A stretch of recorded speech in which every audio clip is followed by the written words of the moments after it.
Development scientist and investment banker Dr. Nnaemeka Obiaraeri, who played a key role at this week's Dr. Michael Okpara Leadership Awards 2024 in Abuja, joins us now. Good morning, Dr. Obiaraeri. Good to have you again. Good morning. It's always a pleasure to have you around. Thank you very much. All right.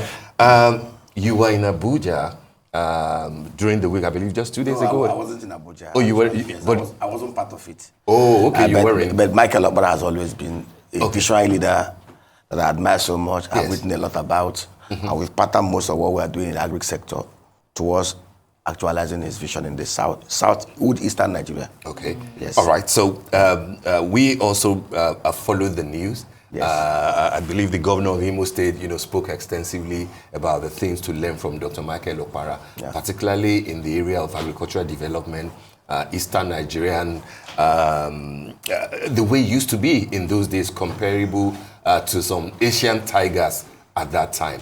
What lessons do you think that Nigeria should be learning and drawing from the Dr. Michael Okpara, style and method as at that time? Thank you so much. First of all, Michael is an enigma, a once-in-a-lifetime comet. And if you take out time to look at what he did, 39-year-old medical doctor, not an economist, became governor, premier of the old Eastern Nigeria at the age of 39.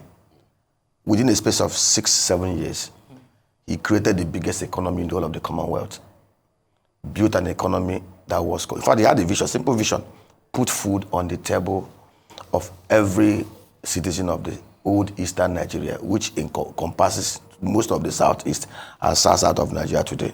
What did he do? Nothing. He looked inward, where they had comparative advantages, got a consultant, an American company, and fashioned a blueprint of how he wanted to develop 214-kilometer industrial belts, linking all the provinces within that region. And he went to work selflessly, and they accomplished it. As at 1965, if you look at the records, Nigeria was controlling 45% of the global palm oil market. Today, that market is $72 billion sized, controlled by Indonesia and Malaysia, 85%. If Nigeria had continued on that trajectory, today we would have been producing and exporting nothing less than $38 billion worth of. Didn't one of those countries take the seedlings? Yes, they actually came to Nigeria over a century ago to take the seedlings. Nigeria is the only place in the whole wide world where the palm plantation, the date, the moringa oleifera grows in the wild and fruits 365 days in 1 year. But these guys took the seedlings, modified it, and today somebody in Malaysia can produce a ton of palm oil, ship it 11,000 kilometers, and it gets into Nigeria cheaper than those producing here in Nigeria, and which is not supposed to be so.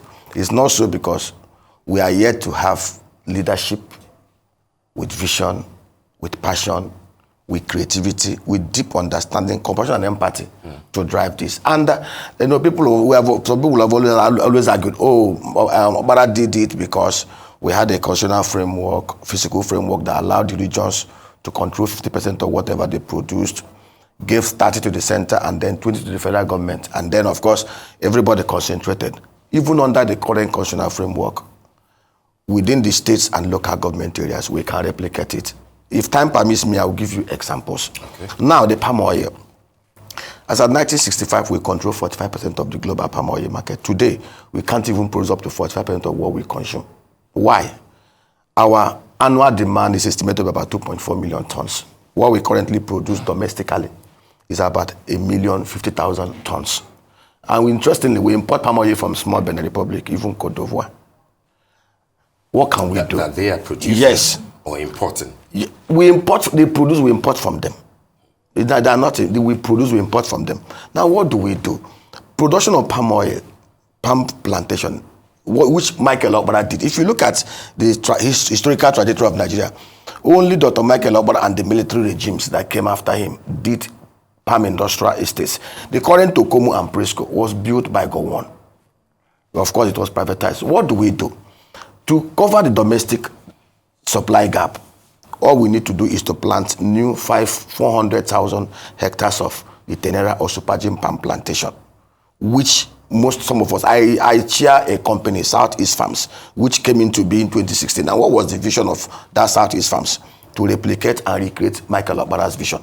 And we came up with a very audacious plan, what we call missions, community diaspora, private-public partnership arrangement that will not touch the fact and jack of the governors, because most of them are scared of touching their fact and jack. It's their baby. And what was the arrangement? In the Southeast, we have 95 local government areas, 1,246 electoral wards.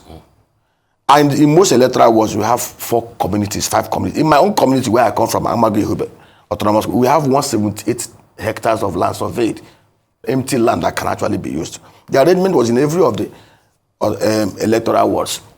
What will government do? Provide, the communities will donate their land, 300, 500 hectares, clusters. All the government needs to do, working with local, is to provide irrigation, provide road, no borehole, nothing more. Provide security to enable people to have a cluster where they can go into. If they had listened to us in 2019, they are not bringing money just to do that, provide security. In every of those electoral wards, we will do 100, 200 hectares of data. We will supply them the seedlings free of charge. Who had listened to you? The local government? The governors and local government chairmen. We will supply them the seedlings. We have the seedlings. Some of us have developed the nursery banks. The Tenera and the Super Gene can do about 30 tons, 60 tons per hectare.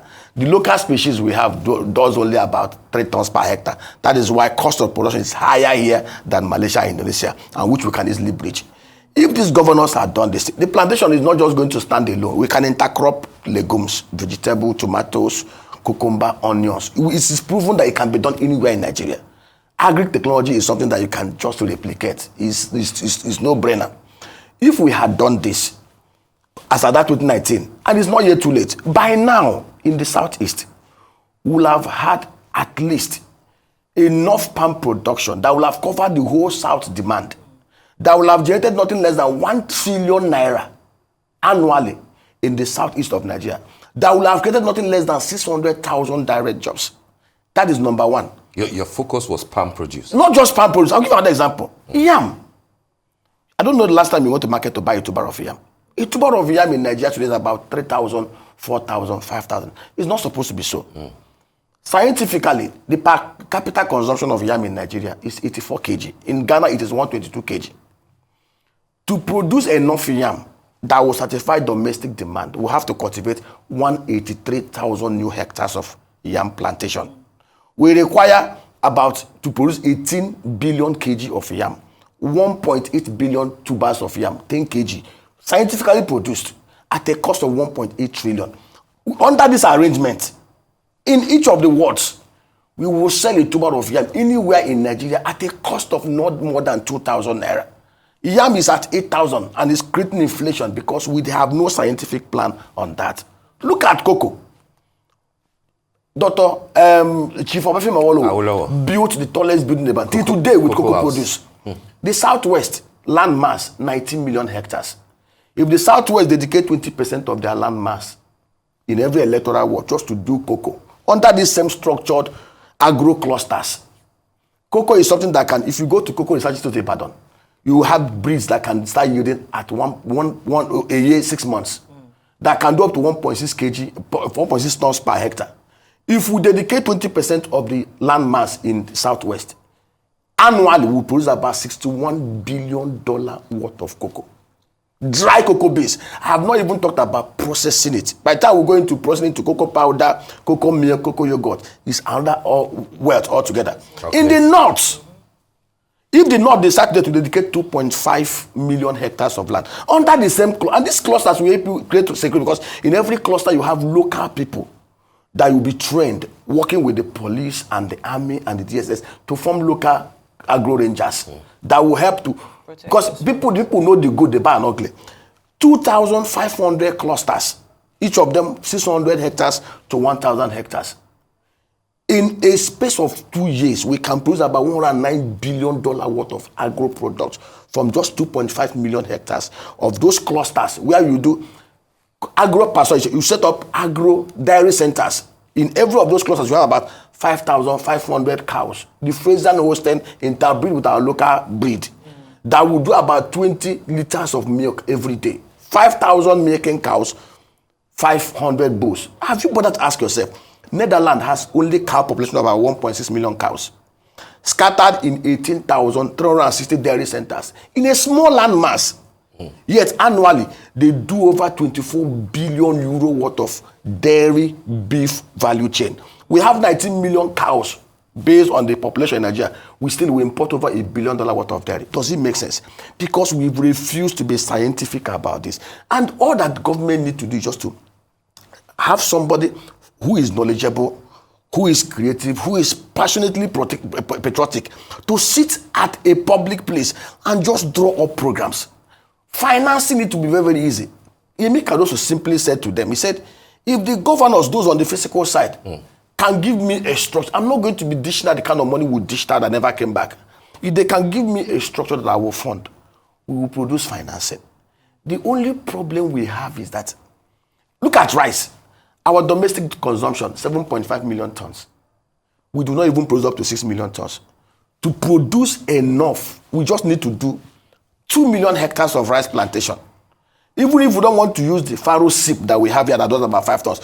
Egypt, 95% desert.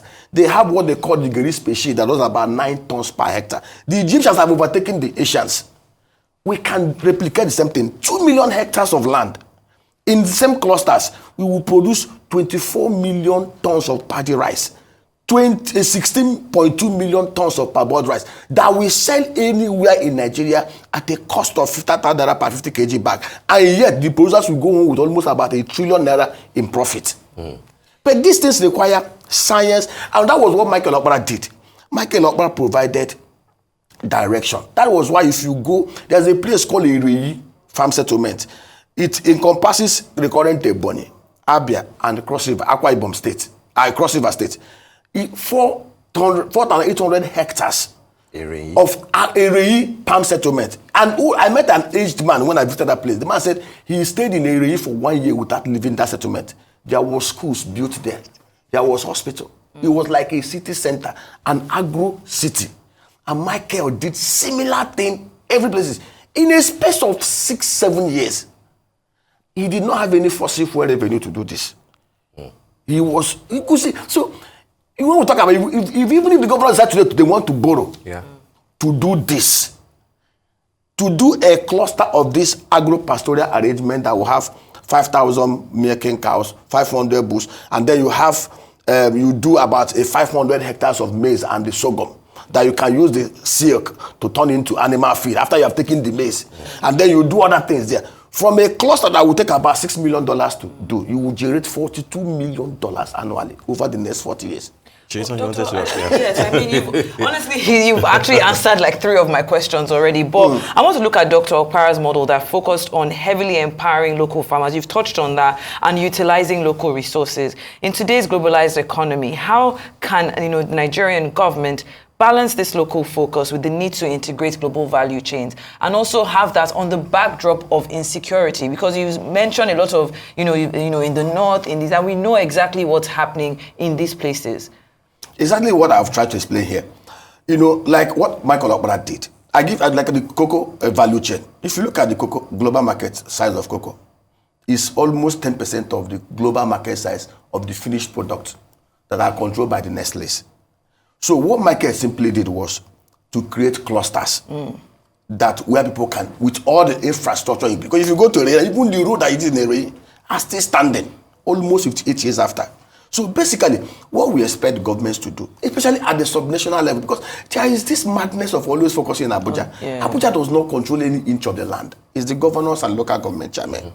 And we just need to plead with them.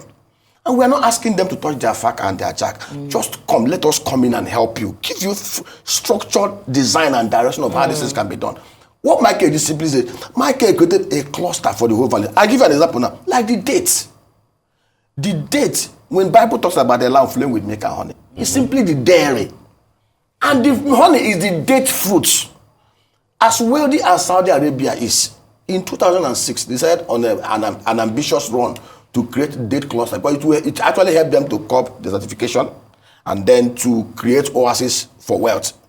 In less than 16 years, Saudi Arabia has done they have a date plantation that gives over $2 billion annually. We can create the same thing. Basically, what we do, if we do those clusters, like I said, we will now have agro rangers that will put, it will help us create security. And they will now create value chain. Those that are in the upstream that will do the production, cultivation will do it. Those that will do processing will do it. Those that will do storage will do it. Those that will, I'll give an example. The Moringa oleifera. India today is a $9.5 billion sized, global sized, in terms of market size. It's anticipated to go to about $18 billion to 2030. India controls just 80%. They did for 3,000 hectares of land to do 2.2 million tons of it. It's one of the most rich pharmaceutical raw materials. It's used to produce drugs for cholesterol, for high BP and everything. You can even just bring it, dry the leaf, moringa tea, grind it into part, and it's tea. Yeah. We can, and Nigeria is the only place where it grows twice in a year in the wild. Wow. Like, practically we are doing it. We've imported the hybrid PKM2. We are doing a pilot scheme in the southeast to see how, start with 100 hectares. And it will shock you. With $2 million investment to do moringa plantation, you will generate about $44 million annually. It's over 1,000 profit. It's 6,000% profit. And there is no skyrocket science. Plant it, nurse it, grow it well, protect it. Then you process the leaves, process the seeds, turn it into tea, set up tea making factories. Those that want to do pharmaceutical will come and take it from you. There is no brainer. But the problem is that we have been soaked with peasant farming. I'll give an example. My own community has about 178 hectares of land. Now imagine where there is a local government presence and it's okay, community, you have this land. We are going to help you. Anambra State? Imo State. Imo State. Okigwe Imo State. Okigwe Imo State. Okay, we're going to help you. Provide you with simple infrastructure, borehole, because irrigation is very, very important. Yeah. It will only help you to do 24/7, 365 days agriculture. We will provide you with security. We'll have agro rangers, about 20 youth or 30 youth from your community, and not bringing foreigners. We will train them, get the police to arm them, even with Shakabula. Give them accommodation there, and they will stay there. And when they are there, now you can break the land into clusters. Shakabula cannot do the job. Wait, I'm just telling you. Of course, even if you can also get the military to just put one armored personnel carrier there, you pay them well. Yeah. They will do it. Now you will begin to, you parcel the land. If you decide, okay, you want to do yam, that cluster will become for yam. It's rice. See, all we need to do, okay, what is rice consumption per capita? How do we cover it? Do it. You see this country? This country can generate nothing less than $250 to $370 billion annually from the agro value chain. We will produce it, we will crash food inflation, and it's a simple lot. If we have, if we are exporting $270 billion worth of agro products, which is bigger than what we are getting from crude oil, Naira will, in fact, we'll be begging Naira to gain over the to divide, because the West will be begging us to divide Naira, because Naira will become strengthened. Doctor, two questions from me. One, what happened to the vision, the proposition by Southeast Farms to the governors and the local government authorities there? What part of this vision didn't they see for the thing not to work? And then secondly, I would like you to take the two together. Okay. Talking about Dr. Michael Okpara and his vision and how he was able to be successful at that time, is there a tie-in to what the Patriots are proposing now, you know, including Chief Nnaemeka and Yanwo, that they're proposing to the president about the return, the possible return to 1963 Constitution, which allowed people like Dr. Okpara, Awolowo, all of them to excel? Yes, I think going back to the 1963 Constitutional Framework, with amendments in our electoral laws and processes that will allow men with vision, with understanding, with passion, with creativity, with patriotism like Michael Okpara to emerge, will help us to reset Nigeria back to the path of productivity. But even if we go back to the 1963 Constitutional Framework without rejigging our electoral process to make it very transparent, not to make it cash and carry thing, we will still be the same way we are, even till the next 50 years. Even without rejigging the Constitution, like you ask me, why didn't the governors listen to this? Now, it's so unfortunate because one, somebody asked me, we lost so much money. In fact, between 2020 to 2022, we lost over 300 million naira to insecurity. Yes, we did massive. There was a place, a company that came into Ghana to do Cavendish banana in 2006. 1,700 hectares of land.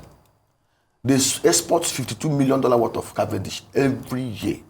So we decided to replicate the same thing. Unfortunately for us, the Abia State government, we had an understanding because they are part of CFAP code. And we had 850 hectares of land. I decided to go into massive development of the palm, the Cavendish, to create the same wealth. We brought in bulldozers, we invested so much. One night, local bandits, I didn't say foreign bandits, from neighboring community, they came and destroyed the whole thing with acid. Because we later found out that we were having a struggle with the other communities from Abia State. We lost everything. But that did not discourage us. So basically what we are doing now is that we are not doing things in enclosed environment. If we have any person that has a land that is fenced, that has borehole, we'll lease it and we'll go in there. See, agric is gold. Agric, if I see in our greenhouses, you ask anybody, they will tell you in Netherlands, they do about 8 kg to 15 kg per square meter in a greenhouse. We are doing 30 kg per square meter. We are doing twice what the Dutch guys are doing. But because we had an enclosed environment, which is very expensive. Yeah. Because we are going to incur the cost of fencing, the cost of which the man in Netherlands is not incurring. So my cost of production is higher, despite the fact that I have a better yield, because we have adopted the same international best agro practices. So basically, what we are begging, because some of these people, it's just for them to sit down. Like I give you, there was a particular governor in the southeast that asked his commissioner for agri to reach out to us. The guy sent me a mail and I replied him. I even got a border commissioner to pick, get his phone number to call him. Your governor have said, you said the governor said, how can we help your state? He has not gotten back to me for the past two months. Now, the issue is that the governors must not also learn when you delegate. You should also be able to follow up, diarize it. Remind us, man, I ask you to call people to help us. What did you do? But they are so busy and focused launching roads, launching flyovers, without realizing that the most important indices for measuring good governance is the Human Development Index. How you will impact on the education, the health, and the food security of your people. Okay, Dr. Obiaraeri, before we let you go, because we really have to run, is there any role whatsoever for the minister or the ministers of agriculture? And exactly. And what would you say to them? 30 seconds. To be honest with you, if I should have my way, we'll not have anything like Minister for Agriculture. We may just have an SA for agriculture or a coordinating desk for agric development. Because by the virtue of by the reason of the Land Use Act, the governors control the states. Yes. And that's why I also we should look inward and ask our governors. And like I said, we need to help them. Because sometimes some of them also want to do this thing, but they are distracted. They will need to keep on hammering it, keep on reminding them that the welfare of the people, which is most important, the food they eat, the water they drink, should be the utmost priority, and their security. Once you provide the physiological need of man and security, every other thing will just fall into place. What was Michael Okpara's vision? To put cheap food on the table of every person, and it was achieved. Absolutely. And based on that, he grew the economy by about 9.5% per annum, fastest growing. Wow. And if this, in the South, I said, the Southeast governors, if they can come together and adopt some of this, we can generate about $60 to $100 billion annually from the Southeast. Great. Thank you so the Southeast alone. Dr. Nnaemeka Obiaraeri, this has been a very enlightening conversation, and I really hope that the leaders are listening and they actually do what's right. Thank you so much. That vision must not die because it will never die. Development scientist and investment banking executive. Thank you so much for being here, Dr. Obiaraeri. Thank you. All right then.